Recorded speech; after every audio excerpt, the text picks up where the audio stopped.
What language did you pick? Francois. That's not how you say it. It's Francais. But me and Mom both do that too.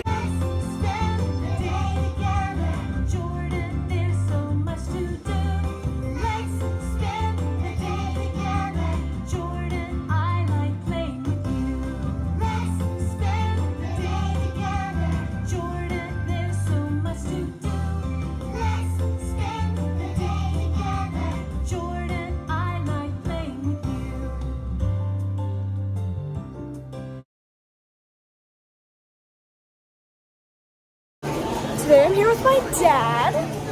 My mom's not here anymore. They travel separately. And we're in Animal Kingdom right now for the Wild Africa trek. But before that, we're gonna do some rides.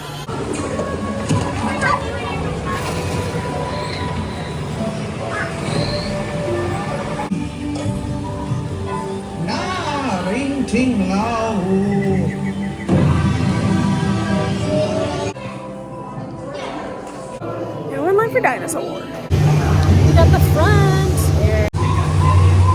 Look what happened. Navigational system. Please remain seated. Our technical staff is working on the problem, and your tie rover may begin moving. Do you think they're closing the ride right now? For the last time. Cool. Pretty cool. Right, Dad? Pretty cool. Pretty cool. What'd you think of getting stopped on Dinosaur? That was fun. Yeah, I liked it. And we got stopped in a good spot instead of like where there's just like a dark hallway. We were in front of the dinosaur. This is cool. Now it's time for Exhibition Everest. It's already 25 minutes. Usually it does not get that long that fast. Because it's only 9. It opened at 8, but it is what it is. We're on the mountain.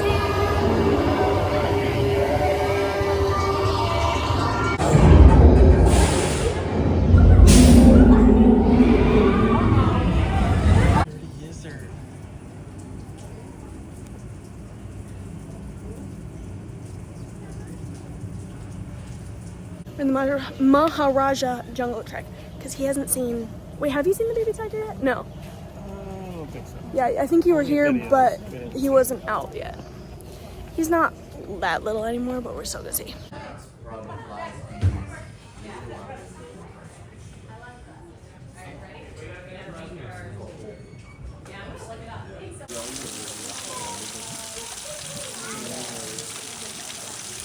I want to say he's the closer one, but I'm not sure.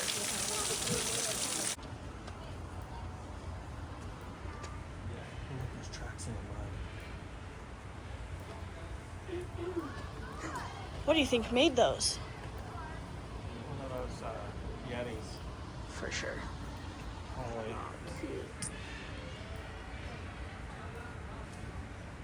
Here's Sir Conrad.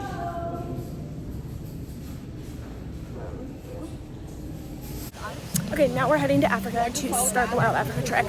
So you have to like check it and stuff. Father's getting all geared up. And so I look.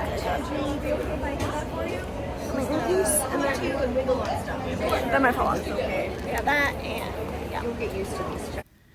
We started by walking part of the Gorilla Falls Trail until we went on a private side path and then ended up behind the hippo enclosure. This one right here is Henry, and he's in the spot where people on the path can see him. And then we walked a little farther and we were on the safari and we could see Rosie and Panchita. This one right here is Rosie, and then Panchita is the one who's under the water off to the side. And now I'll be quiet so you can hear what the hippo expert is telling us. Our hippos at Animal Kingdom go here. These two are kind of our newest social pair. They've been together the least out of any of our groupings. Rosie has been here for about 4 years now, and several months ago we tried her out with Panchita.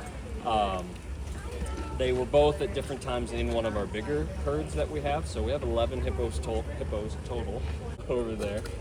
So yeah, 2 dominant hippos.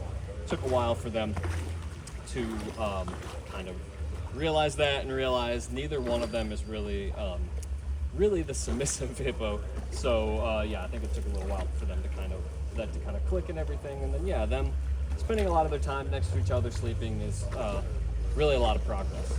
Now nothing and it's just all open water. Yeah, they don't really like that. Panchita's pretty good about not testing it too much either, surprisingly, for her knowing how Panchita normally is. Like I said, she's got a big personality. She's pretty respectful about it.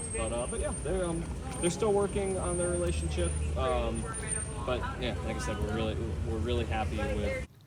We got to take some pictures with Rosie before the group moved on to my personal favorite part of the trek, crossing the rope bridge. We got instructions on how to do it, and then they asked who wanted to go first, and I said me. I went first, and then my dad followed me. We got really lucky, and the other bloat of hippos was out on the land today, so we got to walk right over them. These bridges are meant to look all rickety and scary, but they're really not. They feel very secure. And then we have the harnesses as a safety precaution, but assuming you don't jump or fall, you don't actually need them. They tell you not to pull on the system or anything, so they're not actually holding you up or anything like that. There's 2 bridges we crossed, and the first was over the hippos, and then the second one was over the Nile crocodiles. Then you get to the end of the bridge, and you have to wait for the rest of the group in a spot where you can look over the crocodiles. Part of the reason I like crossing the bridge first is because you're in a group of 12, and everyone needs to cross before you can move on, and it's better to wait at the end where you can look at the crocs instead of going last and waiting at the start because there isn't really anything to look at there.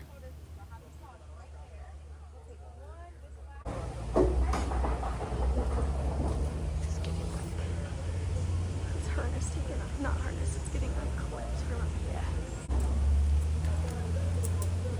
That little hippo's a movie. Here we got a crocodile, and right back there the hippos. Nacho's taking That one's Nacho, the middle one. I think the one that just moved his head up. Okay, I think so too. Or their head up. 'Cause I'm not really sure.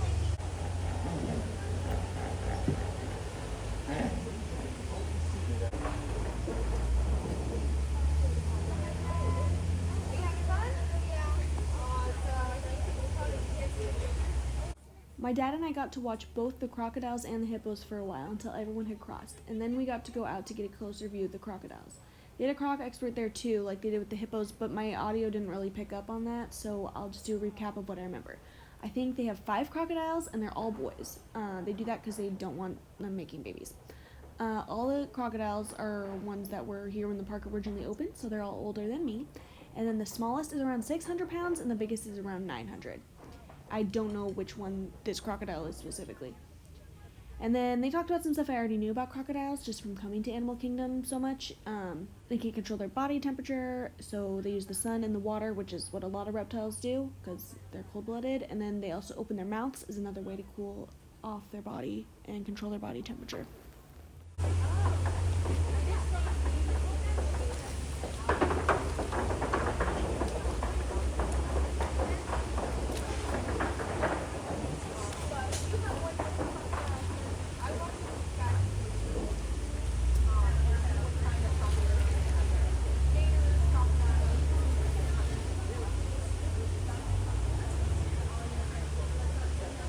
Then we started walking again to get to the next part of the trek.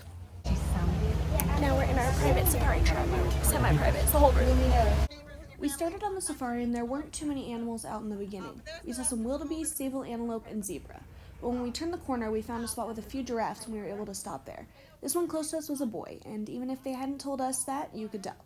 I think he's the only adult boy here, but I'm not completely confident in that. The baby giraffe is also a boy, and I think this is his dad, but maybe I misunderstood. We got to sit here for a while and learn some cool things about the giraffe.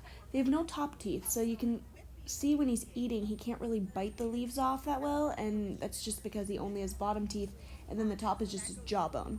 And then our guides also told us that their favorite food on the savannah is the palm trees, which is kind of weird because that's the only food that they wouldn't have access to if they were actually in Africa, which is why their teeth aren't meant to bite that off. And they're not genetically supposed to like it, but they do. And then they told us a funny story about how the giraffes in general really don't like change or anything new. One morning they were let out of the barn to go to the safari, but they all freaked out and wouldn't go, so the keepers went to investigate and see what was going on, and there was a little green tree frog on the path, and so they just moved the frog and the giraffes were fine. After we were done looking at the giraffes, we started moving again and passed some of the elephants before we made it up to the boma for lunch. We have some springbok right here.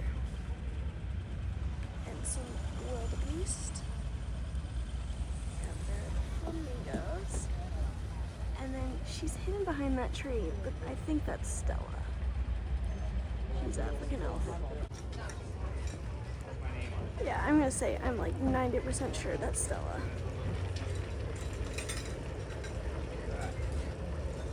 Start snapping.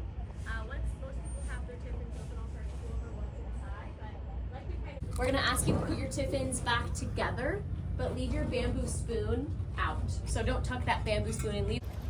Are you having fun? Mm-hmm. Are you? The food was good. Yeah.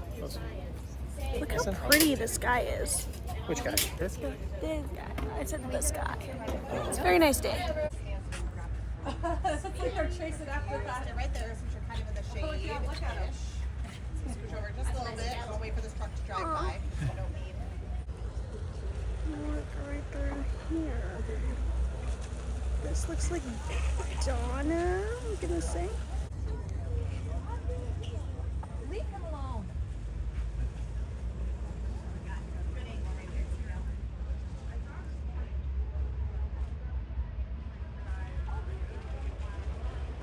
We spent about a half hour out there before moving on to finish the safari.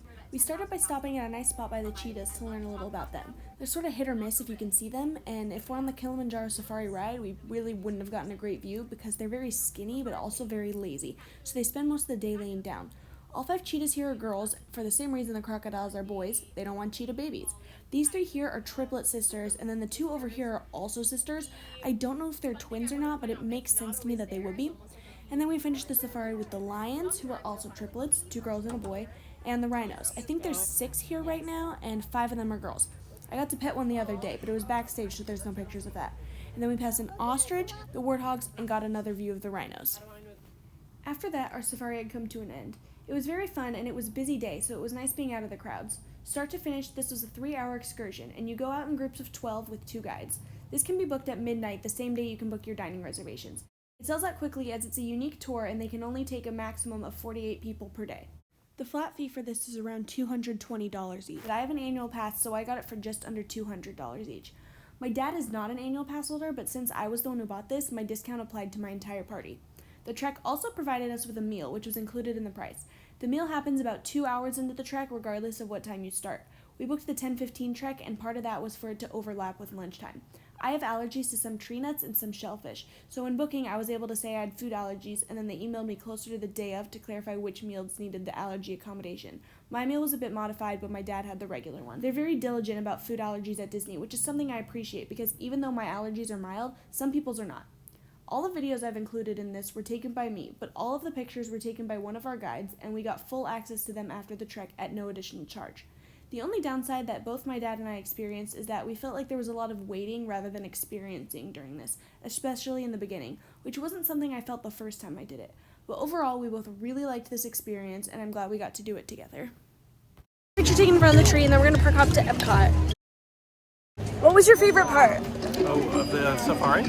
Yeah, of the wildlife. Oh man, I don't know. I think probably the rope bridges. That's what I was going to say too.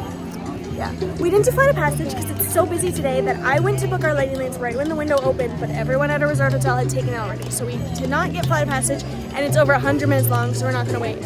But we have multi-pass at Epcot. Also couldn't get Guardians for the same problem. That line's a little shorter. So I'm hoping we wait in that, and then we'll go to Epcot and use lightning lanes there. We made it to Epcot. I want September, and I think it's going to be Iran. I think it's going to be September. But what do you want? What's that one that your mom hates? Everyone wants to rule the world. He hasn't had that one yet, so I'm willing to get it if I'm with him, but no one else. Oh, and it's the only one he hasn't had. If there were others he hadn't had, I'd want those. Right at the door. Here's my car. What have we done? I think we should be back. You got it! You got what you wanted! It's just a figure of speech.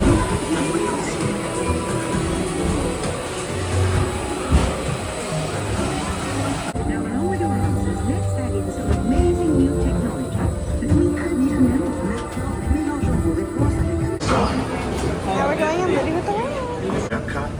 U.S. Department of Agriculture illuminate the wondrous gifts we receive from the land. Join us as we ring in the most bountiful time of the year. Here, using our sustainable water systems, make up just some of the dishes served during this.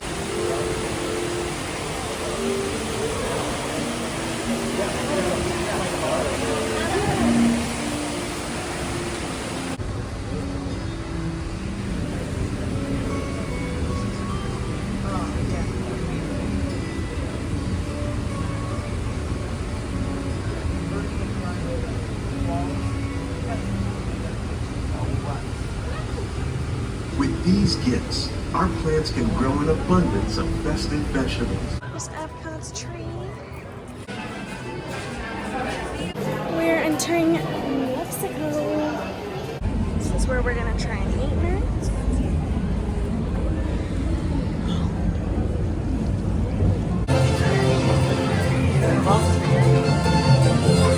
Yeah.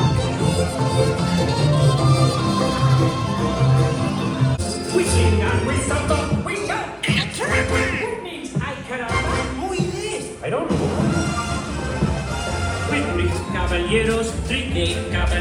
We joined the walk-up list for the Mexican restaurant, which said 10 minutes, and I joined, what time is it? I think I joined about 20 minutes ago, and it said 5 minutes for about 10 minutes now, so we'll see. Here's my meal, and there's Father's. Did you enjoy dinner? Yeah, did you? Yes, I like that better than I did last time we ate there. Yeah, I can't remember what I had last time, but I definitely liked it. There's our plaid. What would you rate it compared to this?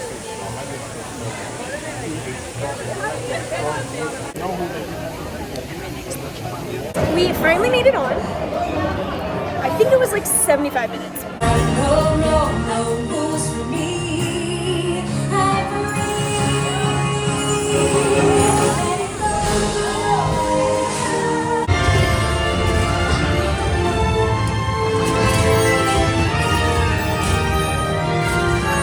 We did a lap around the world, and now we're going to test track for our lightning lane because he hasn't been on the new test track yet, so that's where we're going. I'm going. I didn't film test track. Did you like test track? I did. It's good. And now we're doing Soarin', which you have a lightning lane for, and this will be the last ride before we go home. Horses have sand, of course. These little dudes.